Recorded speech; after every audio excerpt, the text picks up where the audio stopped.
आज शंख भवन ठारे अनुगुल जिलार सांगठनिक पदाधिकारी और नेतृवृंदर बैठक अनुष्ठित होई संगठन को मजबूत करने संपर्क में विस्तृत आलोचना कर बैठक में उद्बोधन दे दल सभापति श्री नवीन पट्टनायक कहिथिले जे बीजेडी सरकार 24 वर्ष शासन में राज्यर सबु अंचल और सबु क्षेत्र विकास को प्राथमिकता देइथिला। शिल्प विकास क्षेत्र में अनुगुल एक आगुआ जिला। बीजेडी सरकार समय जिलार विकास पई अनेक काम होइथिला। विभिन्न पंचायत और पौर परिषद में बीजेडी स्थिति मजबूत रही।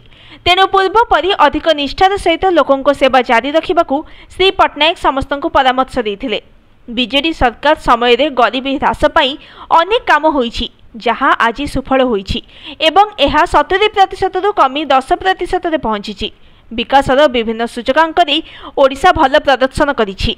बीजेडी सरकार समय रे भल काम विषय रे लोकों को सचेतन करने सहित पदयात्रा समय रे बीजेपी रो मिछ लोकों को जणाइबाकू श्री पट्टनायक परामर्श देथिले।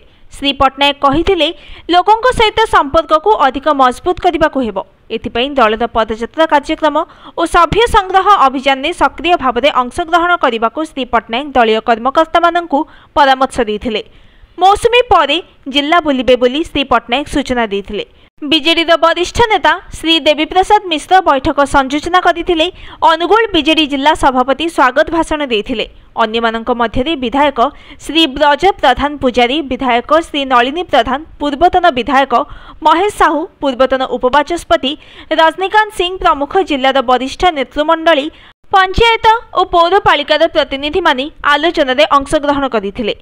Bureau report news today.